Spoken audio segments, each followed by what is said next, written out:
इस वीडियो में हम breathing and exchange of gases topic से क्वेश्चन करने वाले हैं। हिंदी में इसका नाम रहेगा श्वसन और गैसों का विनिमय। ठीक है, तो टॉपिक को आप लोग लास्ट तक ज़रूर देखिएगा और अपने दोस्तों के साथ भी शेयर कर दीजिए। चलिए स्टार्ट करते हैं। फर्स्ट क्वेश्चन, कुपिकाओं में ऑक्सीजन एवं कार्बन डाइऑक्साइड का आंशिक दबाव होता है। कुपिकाएं मतलब विसरण स्तर। विसरण स्तर में जो ऑक्सीजन होते हैं उनका और कार्बन डाइऑक्साइड का आंशिक जो दबाव होता है वो यहाँ पर बताना है।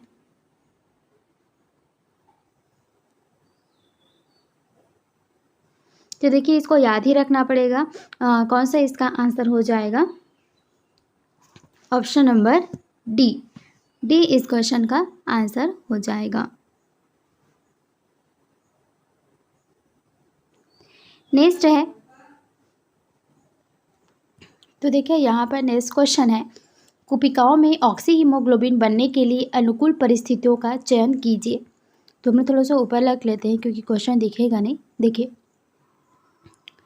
जो ऑक्सी हीमोग्लोबिन बनती है ना, उसके लिए अनुकूल जो समय है उसका यहाँ पर पता लगाना है।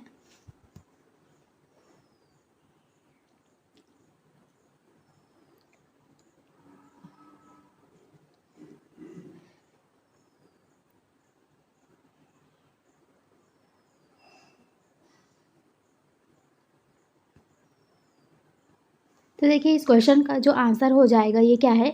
H+ कोशिकाओं में उच्च ऑक्सीजन जो होता है वो निम्न कार्बन डाइऑक्साइड, निम्न H+ आयन और अपेक्षाकृत कम तापमान ऑक्सी हीमोग्लोबिन बनाने के लिए अनुकूल परिस्थितियां हैं। इससे स्पष्ट है कि ऑक्सीजन हीमोग्लोबिन से फेफड़े की सतह पर बंधता है। तो ऑप्शन नंबर डी इस क्वेश्चन का राइट आंसर हो जाएगा। चलिए नेक्स्ट क्वेश्चन है, अंतःश्वसन के दौरान होने वाली सही घटनाओं का चयन करो। देखिए, इसका आंसर क्या हो जाएगा?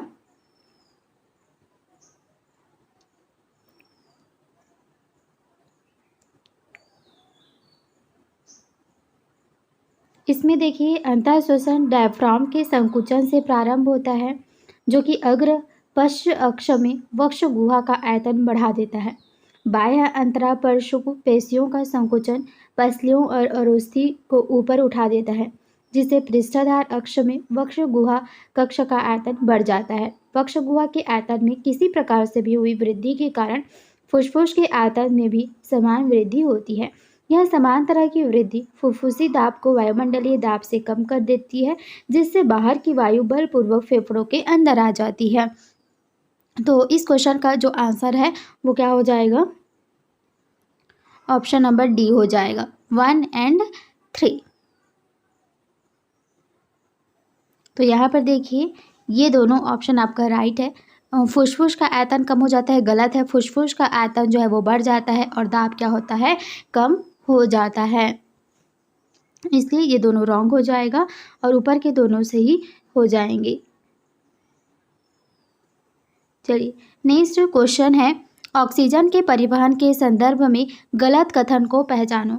4 आपको ऑप्शन दिए हुए हैं, इनमें से ऑक्सीजन का जो परिवहन कैसा होता है उसके लिए जो रॉन्ग स्टेटमेंट दी हुई है उसको यहाँ पर देखना है। तो हम लोग क्वेश्चन को हटा लेते हैं ताकि हमारा ऑप्शन दिख सके।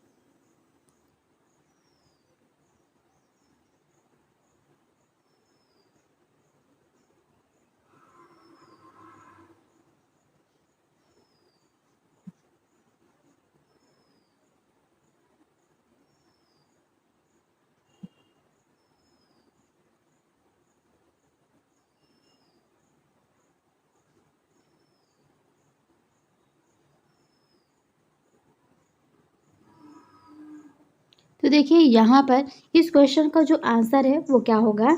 जैसे अब देखिए, हीमोग्लोबिन के साथ ऑक्सीजन का बंधना प्राथमिक तौर पर ऑक्सीजन के आंशिक दाब से संबंधित है। तो कार्बन डाइऑक्साइड का आंशिक दाब, हाइड्रोजन आयतन सांद्रता और तापक्रम कुछ अन्य कारक है जो इस बंधन को बाधित कर सकते हैं। कोशिकाओं में जहां उच्च ऑक्सीजन, निम्न कार्बन डाइऑक्साइड, कम H+ सांद्रता और निम्न तापक्रम होता है, वहां पर ऑक्सी हीमोग्लोबिन बनाने के लिए ये सभी घटक अनुकूल साबित होते हैं।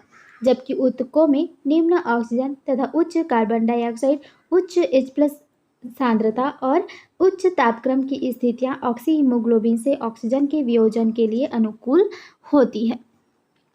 तो इस क्वेश्चन का जो आंसर है वो कौन सा हो जाएगा? बी ऑप्शन यहाँ पर राइट आंसर हो जाएगा। चलिए नेक्स्ट क्वेश्चन देखते हैं। क्या है कि एक व्यायामी के ज्वारीय आयतन एवं निःश्वसनीय सुरक्षित आयतन क्रमशः 500 ml एवं 1000 ml है। यदि अवशिष्ट आयतन 1200 ml तो इनकी जो निःश्वसन क्षमता है वो क्या होगी?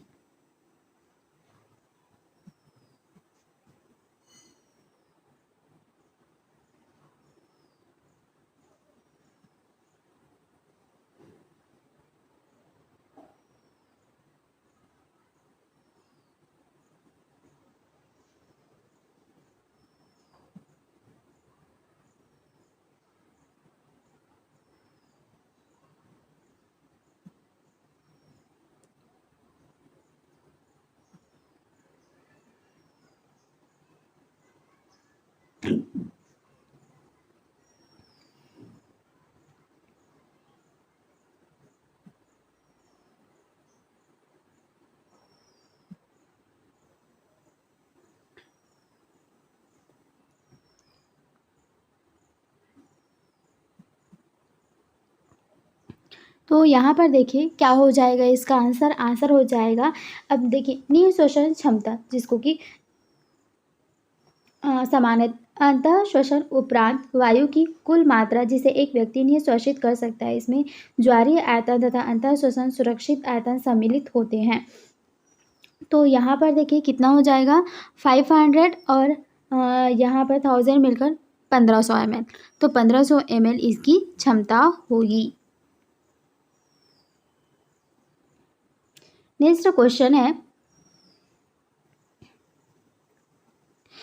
वायु द्वारा उत्पन्न एलर्जन और प्रदूषकों के कारण नगरीय स्थानों में काफ़ी व्यक्ति श्वसनीय विकार जो घरघराहट उत्पन्न करते हैं ये पीड़ित हैं क्योंकि अब उसका रीज़न बताना है कि क्यों इस रोग से पीड़ित हैं व्यक्ति।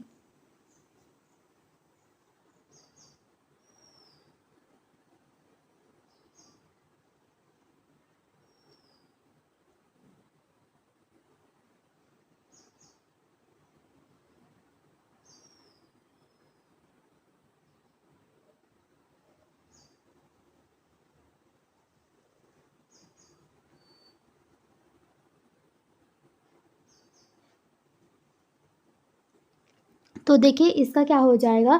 एलर्जन मुख्य रूप से मास्टर कोशिकाओं में हिस्टामिन स्राव को प्रेरित करता है।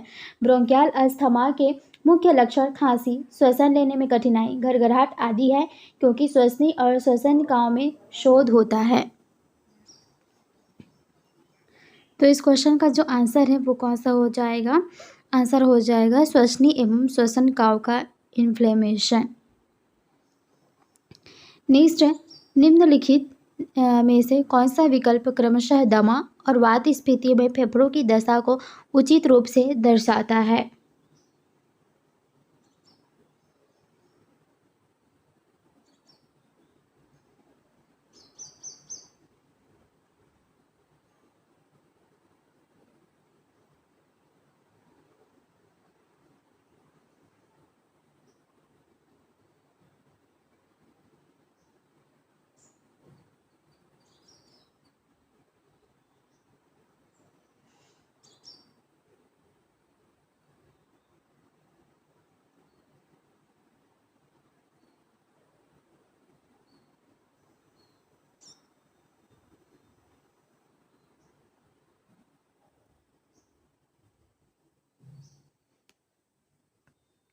तो देखिए यहाँ पर दमा में श्वसनीय तथा श्वसनिकाओं की शोथ के कारण श्वसन के समय घरघराहट होती है तथा श्वसन लेने में कठिनाई होती है। वात स्फीति एक चिरकालिक रोग है जिसमें श्वसनीय तथा कोशिकाओं की भित्ति क्षतिग्रस्त हो जाती है जिससे इसका सतह क्षेत्र पर ऑक्सीजन व कार्बन डाइऑक्साइड विनिमय के लिए कम हो जाता है। तो आंसर क्या हो जाएगा इसका? सी इसका आंसर हो जाएगा। नेक्स्ट क्वेश्चन है, यहाँ पर देखिए, यहाँ पर दो कॉलम आपको दी हुई हैं, इन कॉलम को मैच करना है। तो देखिए यहाँ पर मैच कीजिए, उसके बाद हम लोग आंसर देखेंगे।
तो यहाँ पर इस क्वेश्चन का जो आंसर है वो है बी। बी इस क्वेश्चन का आंसर है। अब देखिए किसने मैच किया है, आंसर मिलाया है, कितना का सही है। अब देखिए ज्वारीय आयतन, ये कितना हो जाएगा, 500 से 550 मिलीलीटर के बीच होगा। अंतः श्वसन सुरक्षित आयतन, ये कहाँ तक होगा, ये होगा 2500 से 3000 मिली लीटर। और फिर उसके बाद में निह श्वसन जो है सुरक्षित आयतन कितना तक रहेगा, ये रहेगा 1000 से 1100 मिली। और फिर अवशिष्ट आयतन का कितना हो जाएगा, 1100 से 1200 मिली।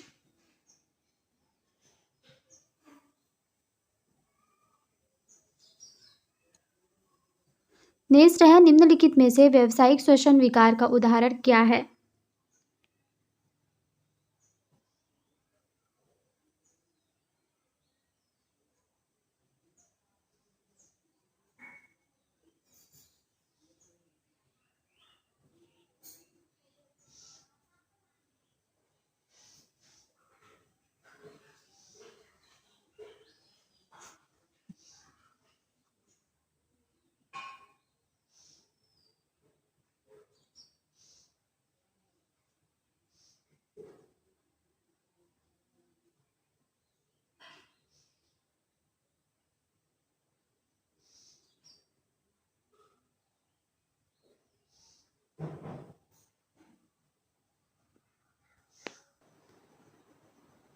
तो देखिए यहाँ पर निम्न में से व्यावसायिक श्वसन विकार का उदाहरण कौन सा हो जाएगा। अब देखिए व्यावसायिक श्वसन रोग व्यक्ति के व्यवसाय के कारण होता है, यानी कि सिलिकामियता एक व्यावसायिक रोग है जो कि खदानों में काम करने वाले मजदूरों में सिलिका धूल कणों के लगातार संपर्क में आने से होता है। लंबे समय तक संपर्क में रहने से फेफड़ों के ऊपरी हिस्से जो रेशे संयोजी ऊतक होते हैं, रेशमियता यहाँ पर हो जाता है, जिससे शोथ उत्पन्न होता है। और एंथ्रेक्स व बोटुलिज्म मानव में जीवाणु जनित रोग है जो क्रमशः बैसिलस एंथ्रेसिस व क्लोस्ट्रिडियम बोटुलिनस से होता है। वात स्थिति में कुपिका अथवा श्वसन की भित्ति क्षतिग्रस्त हो जाती है। तो आंसर इसका हो जाएगा बी।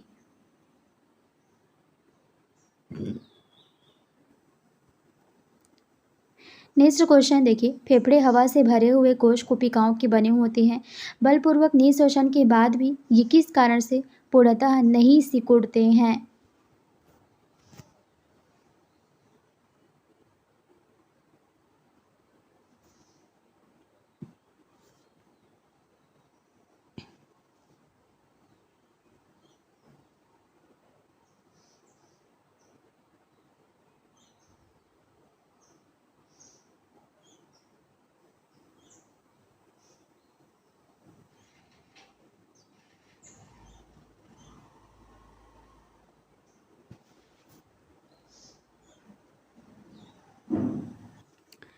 तो देखिए क्या हो जाएगा इस क्वेश्चन का आंसर।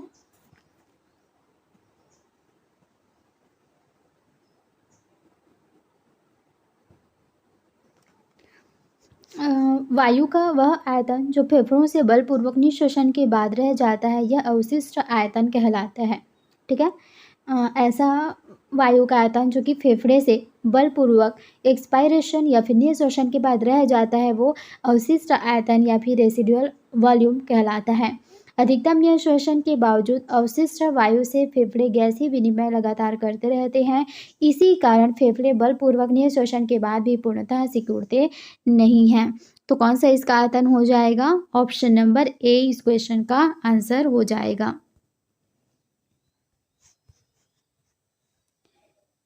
नेक्स्ट क्वेश्चन है, फेफड़ों की कुपिकाओं में ऑक्सीजन का आंशिक दाब होता है। देखिए ऑप्शन लिखा हुआ है, बताइए क्या हो जाएगा।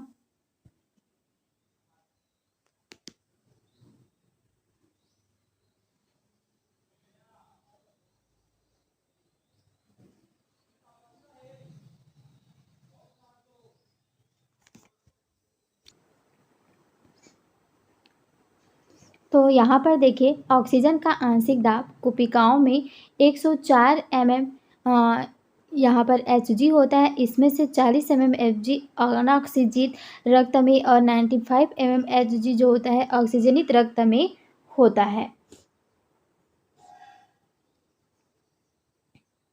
नेक्स्ट क्वेश्चन है, सांस लेने के बीच फेफड़े चिपक नहीं जाते और थोड़ी बहुत हवा फेफड़ों में सदा ही बनी रहती है जिसे बाहर निकाला नहीं जा सकता, क्यों?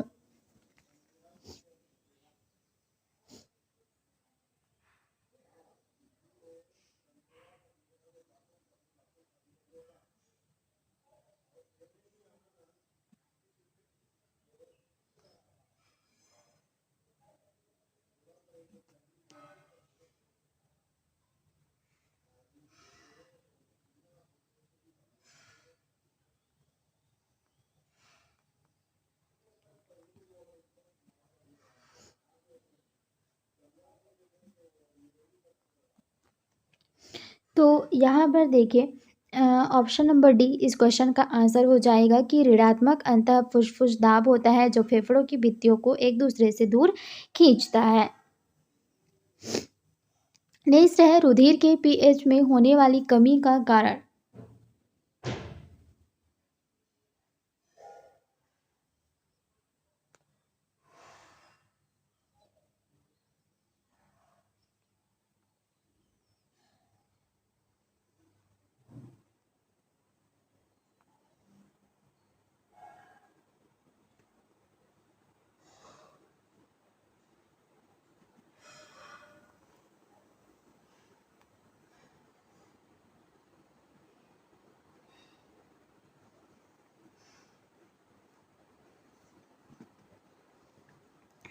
तो आंसर कौन सा हो जाएगा? आंसर हो जाएगा ए, ऑक्सीजन के साथ हीमोग्लोबिन की बंधुता घट जाएगी। तो रक्त के पीएच में अगर कमी आ जाने से ऑक्सीजन हीमोग्लोबिन वियोजन चक्र दाईं तरफ विस्थापित हो जाता है, जो ऑक्सीजन के हीमोग्लोबिन से वियोजन का संकेत करता है। इससे हीमोग्लोबिन की ऑक्सीजन के प्रति जो बंधुता होती है वो घट जाती है। ठीक है।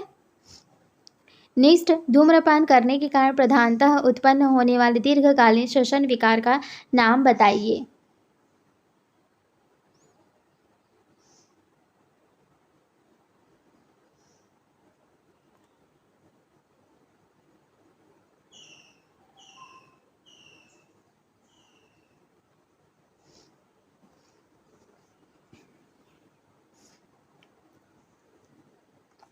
तो यहाँ पर देखिए एम्फाइसीमा एक श्वसन विकार है जो कि वायु कुपिकाओं के समतल होने या असाधारण फैलने से होता है, जिसमें यह प्रत्यास्थता खो देते हैं और यह धूम्रपान व श्वसनीय शोथ के कारण होता है।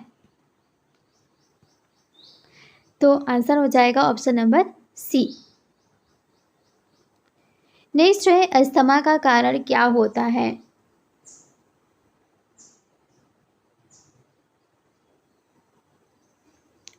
तो यहाँ पर देखिए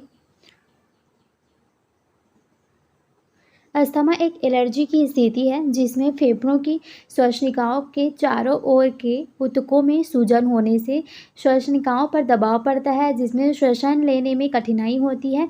और इस एलर्जी में मुख्य रूप से एंटीबॉडी एलजीई एवं मास्टर कोशिकाओं से हिस्टामिन व सेरोटोनिन जैसे रसायन सम्मिलित होते हैं।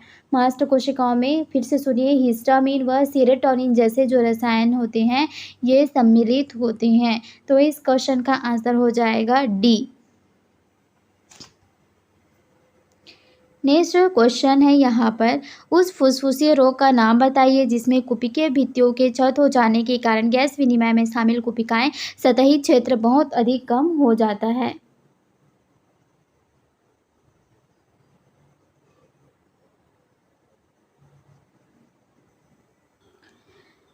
तो देखिए नेक्स्ट क्वेश्चन है, उस फुसफुसी रोग का नाम बताया जिसमें कुपिकीय भित्तियों के यहाँ पर बोला जा रहा है कि क्षत हो जाने के कारण गैस विनिमय में शामिल जो कुपिकीय सतही क्षेत्र होते हैं वो क्या हो जाते हैं, बहुत कम हो जाते हैं। सो इस क्वेश्चन का आंसर देखिए, बोलिए क्या होगा।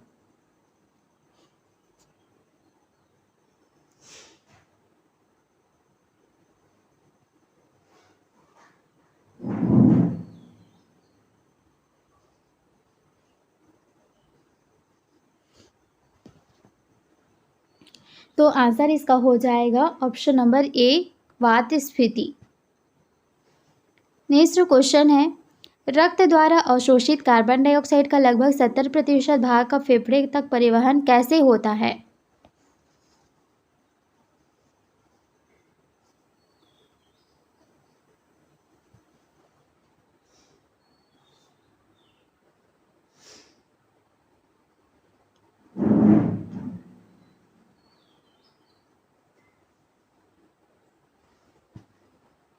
तो यहाँ पर रक्त द्वारा अवशोषित कार्बन डाइऑक्साइड का लगभग 70% भाग का फेफड़ों तक परिवहन जो होता है वो कैसे होता है, तो वो होता है बाइकार्बोनेट आयंस के रूप में। ऑप्शन नंबर ए सही हो जाएगा।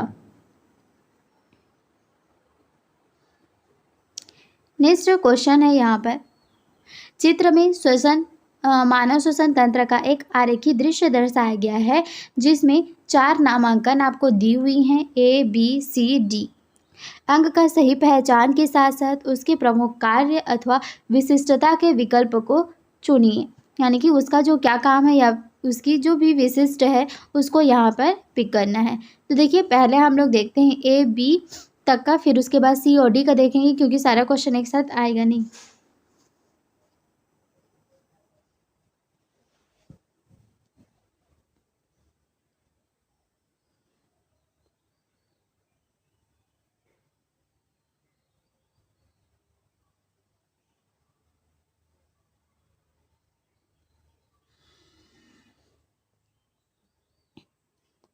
तो देखिए ए और बी, फिर अब देखिए सी और डी, कौन सा फिर राइट है उसको यहाँ पर देखना है।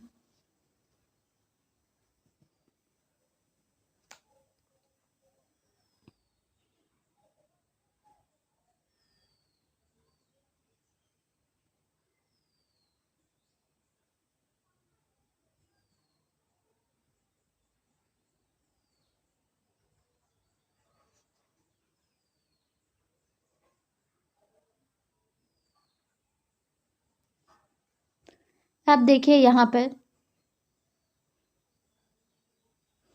तो इस क्वेश्चन का जो है देखिए, ए जो होता है श्वासनाल है, यह अपूर्ण उपास्थि बलियों के द्वारा आलंबन प्राप्त करता है जो कि इसे निःश्वसन के दौरान पिचकने से बचाता है। और बी जो है वो क्या है, प्लूरल झिल्ली है जो यह फेफड़ों को ढकती है। और सी क्या है, सी होता है एल्वियोई होता है, ये पतली भित्ति वाली थैलियाँ होती है जिसमें गैसीय आदान प्रदान होता है और वाहिनियों का अत्यधिक सघन हो जाता है। और डी क्या है, डी है एक डायफ्राम। तो आंसर कौन सा हो गया, सी हो गया इसका सही।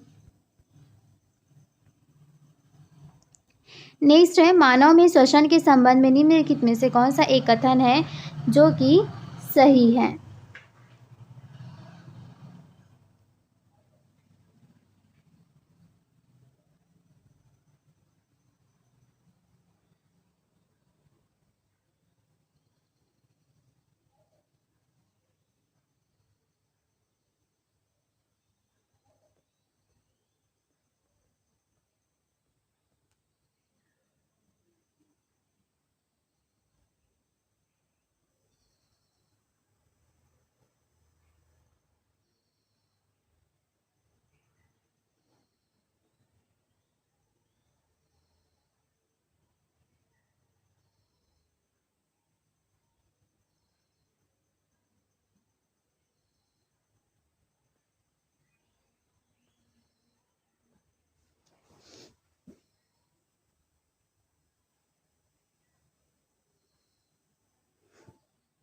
तो यहाँ पर देखिए क्या हो जाएगा, इस क्वेश्चन का आंसर हो जाएगा सी।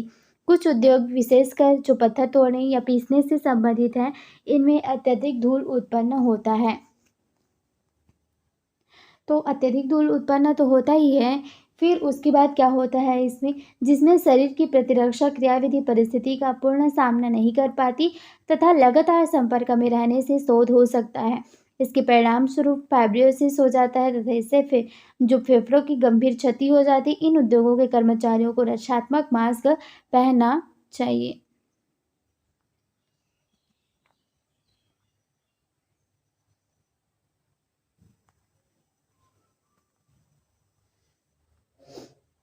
तो देखिए यहाँ पर सी इसका आंसर हो गया।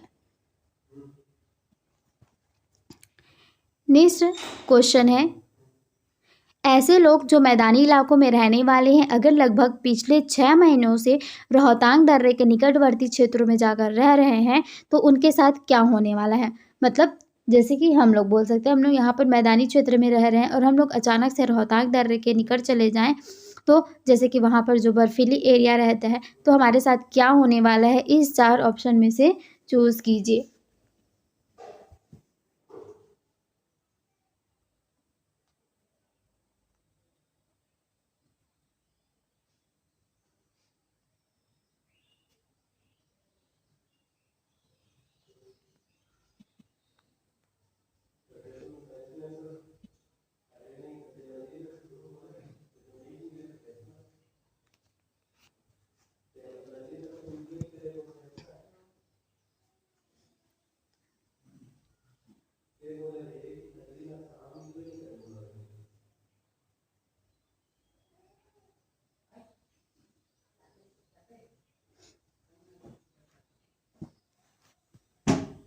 तो यहाँ पर ऑप्शन ए जो है इसका राइट है। उनमें जो आरबीसी की संख्या होगी वो बढ़ जाती है, जिनकी ऑक्सीजन के लिए बंधन जो होती है बंधुता घट जाती है। तो ऑप्शन नंबर सी जो है ये राइट आंसर हो जाएगा।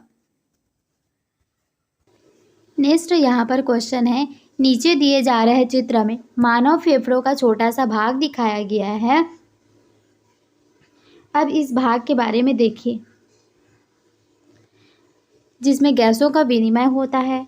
ठीक है, नीचे दिए गए विकल्पों में से एक भाग ए, बी, सी या डी को सही पहचाना गया है और उसके कार्य के बारे में सही मिलाया गया है, उसको यहाँ पर देखना है।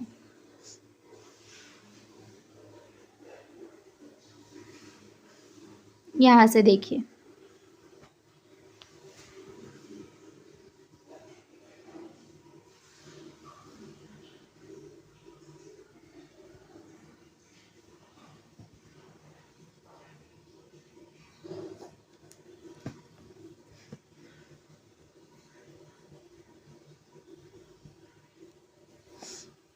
तो इस क्वेश्चन का जो आंसर हो जाएगा वो क्या होगा, कौन सा सही तरीके से मैच है और उसका सही काम है,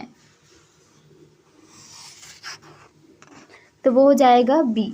जो ए है ना, ए ये कुपिकीय गुहा है और श्वसन गैसों का विनिमय का मुख्य स्थान है।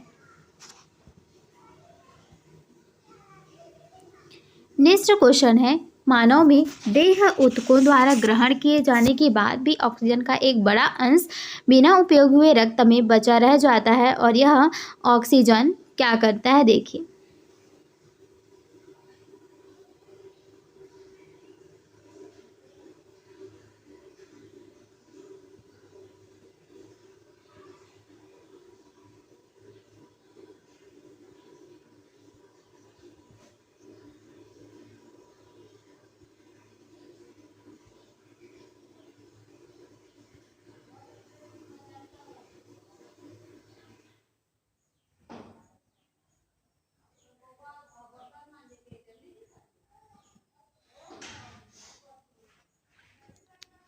तो यहाँ पर देखिए आंसर क्या हो जाएगा, ए पेशीय कार्य में एक सुरक्षित भंडार के रूप में कार्य करती है। ऑप्शन नंबर ए सही हो जाएगा। नेक्स्ट क्वेश्चन है, देखिए, जागृत पूर्ण प्रयास के द्वारा होने वाले शोषण के लिए निम्न में से कौन सी एक संभावना होगी।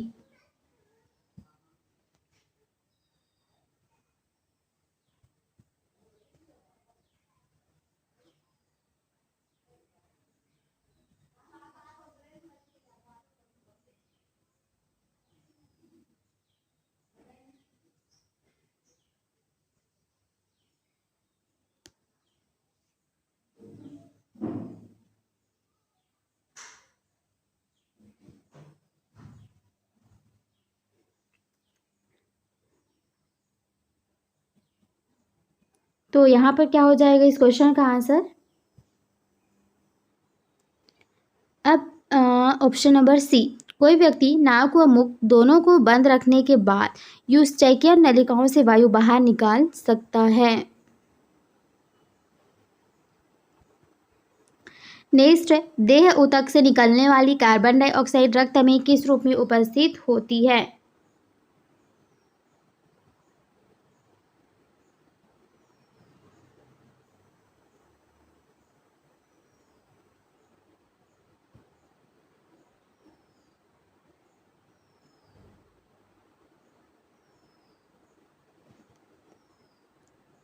तो यहाँ पर देखिए ऑप्शन नंबर बी इस क्वेश्चन का राइट आंसर हो जाएगा।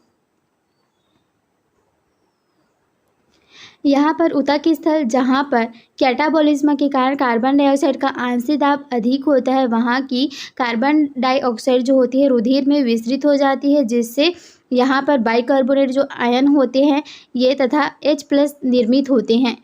एल्वियोलर की स्थल पर जहाँ पर कार्बन डाइऑक्साइड निम्न होता है, अभिक्रिया विपरीत दिशा में आगे बढ़ती है, जिसके फलस्वरूप कार्बन डाइऑक्साइड तथा वाटर का निर्माण होता है। इस प्रकार ऊतक स्तर पर कार्बन डाइऑक्साइड बाइकार्बोनेट के रूप में ग्रहण की जाती है तथा एल्वियोली की ओर अभिगमित होकर कार्बन डाइऑक्साइड के रूप में निष्कासित की जाती है।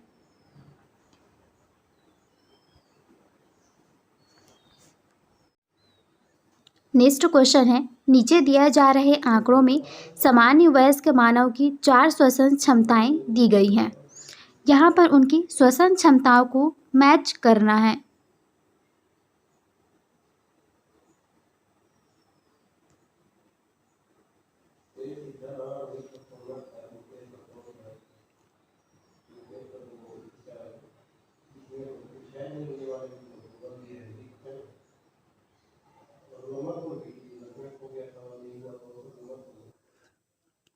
तो यहाँ पर ऑप्शन नंबर बी इस क्वेश्चन का राइट आंसर हो जाएगा। सुन लीजिए यहाँ पर जो अवशेषी आयतन है, अवशेषी आयतन का रिलेशन किससे हो जाएगा? 1200 मिली से जैव क्षमता का रिलेशन 1500 ml, और फिर अंतः श्वसन सुरक्षित आयतन का 2500 ml, और फिर अंतः श्वसन क्षमता का रिलेशन किससे हो जाएगा?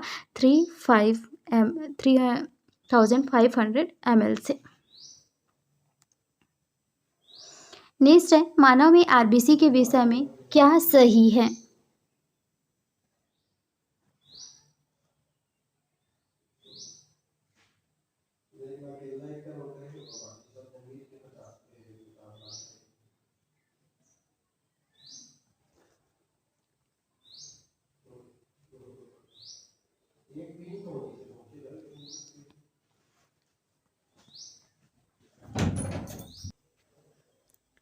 तो देखिए इस क्वेश्चन का जो आंसर है वो क्या हो जाएगा?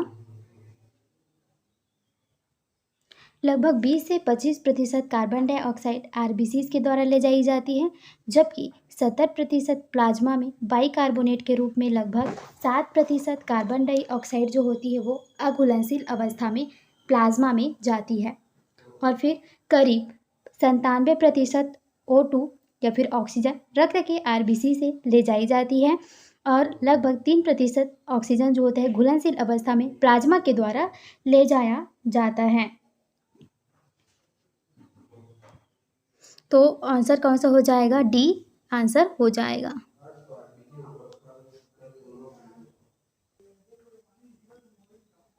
नेक्स्ट क्वेश्चन है, हमारे फेफड़े की जैव क्षमता क्या होती है?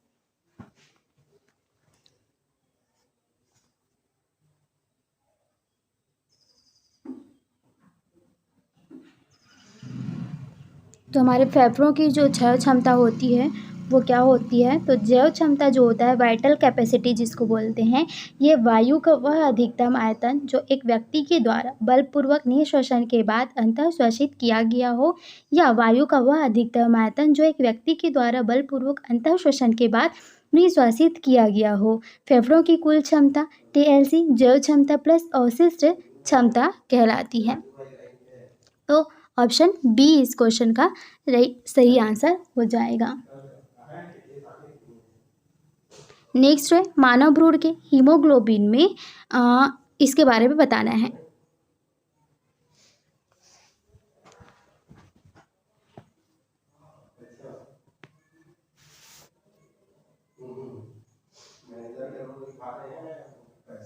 इस क्वेश्चन का जो आंसर है, इस क्वेश्चन का आंसर क्या हो जाएगा? इसकी बात करें तो देखिए, कार्यात्मक रूप से भ्रूणीय हीमोग्लोबिन में वयस्क की हीमोग्लोबिन की तुलना में ऑक्सीजन के प्रति अधिक बंधुता होती है, जिसे माता के रक्त प्रवाह के द्वारा विकासशील नवजात को अधिक ऑक्सीजन मिलती है। तो ऑप्शन नंबर बी इस क्वेश्चन का सही आंसर हो जाएगा। नेक्स्ट जो क्वेश्चन है यहाँ पर देखिए, निम्नलिखित में से कौन सा एक जो कथन है वो गलत है? 4 ऑप्शन दी हुई हैं, इनमें से कौन सा जो रॉन्ग है उसको चूज करना है।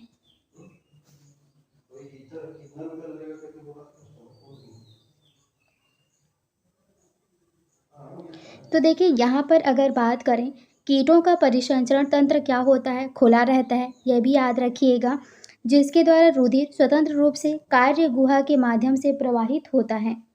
यहाँ पृष्ठवाहिका होती है जो उदर के पश्च भाग में बंद होती है। यहाँ जो पृष्ठवाहिका होती है जो उदर के पश्च भाग पर बंद होती है तथा आगे की ओर पृष्ठ मध्य रेखा के साथ चलती है तथा सिर में अग्रभाग यानी कि महाधमनी पर खुलती है, और यहाँ कक्ष तथा छिद्र जो होते हैं वो पृष्ठवाहिका के साथ होते हैं, और जहाँ पर क्या लगा होता है? रुधिर वाल्व के माध्यम से प्रविष्ट होता है, और रुधिर तब आगे महाधमनी की ओर तथा काय गुहा में पंप होता है। रुधिर में जल लगभग 90% अकार्बनिक ions sodium, calcium, potassium, magnesium के घुलनशील लवण, कार्बनिक अणु, एमिनो अम्ल, पेशीय उपयोग हेतु शर्करा, रुधिर कोशिकाएं होती है। हीमोलिम्फ में ऑक्सीजन को ले जाने वाला वर्णक जैसे कि Hb नहीं होता है, इसलिए श्वसन में उपयोग ये सहयोग जो है वो नहीं करता। तो आंसर क्या हो जाएगा? आंसर हो जाएगा ऑप्शन नंबर सी। नेक्स्ट यहाँ पर क्वेश्चन देखिए, पढ़िए, क्वेश्चन लंबा है थोड़ा सा। समुद्र तल पर रहने वाले लोगों में उनके रक्त के प्रति घन मिलीमीटर में 50 लाख रक्त कोशिकाएं होती है, जबकि 5400 मीटर की ऊंचाई पर रहने वाले लोगों में यह संख्या लगभग 80 लाख होती है। ऐसा इसलिए क्योंकि अधिक ऊंचाइयों पर क्या होता है उसको अब बताना है कि अधिक ऊंचाइयों पर क्या होता है।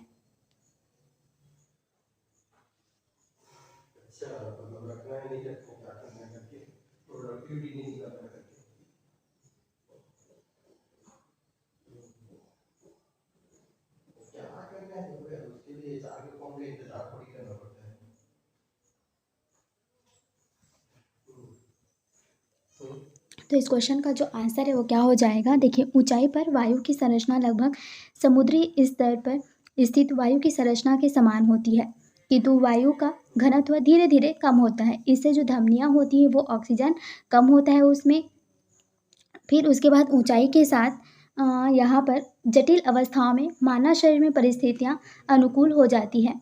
ऊंचाई पर निवास करने वालों में रक्त लाल रुधिर कोशिकाओं की संख्या रुधिर के प्रति इकाई आयतन में उच्च होती है। इसकी अनुक्रिया में ऊंचाई पर वायु कम घनत्व वाली होती है। छिद्रित वायु जिसमें निम्न ऑक्सीजन हो, उसमें से ऑक्सीजन को पकड़ने हेतु अधिक आरबीसीज की आवश्यकता होती है। तो इस क्वेश्चन का जो आंसर है वो आंसर हो जाएगा ऑप्शन नंबर बी। चलिए, नेक्स्ट जो क्वेश्चन है देखिए, हमारी देह कोशिकाओं के भीतर बनी कार्बन डाइऑक्साइड का अधिकांश भाग फेफड़ों तक किस रूप में ले जाया जाता है?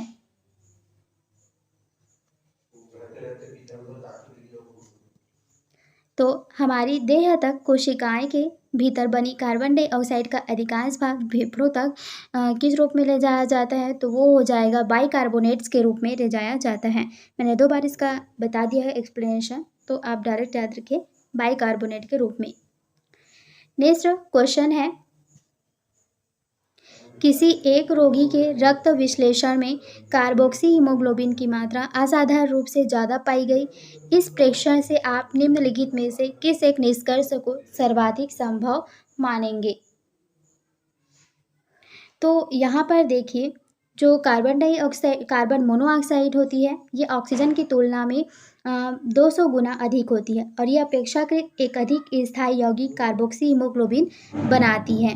तो आंसर इसका क्या हो जाएगा? आंसर हो जाएगा option number C, carbon monoxide.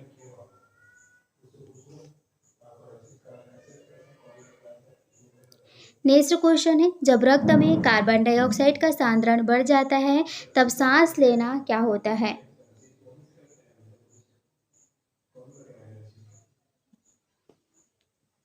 तो यहाँ पर देखिए, जब रक्त में कार्बन डाइऑक्साइड का सांद्रण बढ़ जाता है तब सांस लेना जो होता है वो तीव्र और गहरा हो जाता है। ऑप्शन नंबर सी इस क्वेश्चन का राइट आंसर है।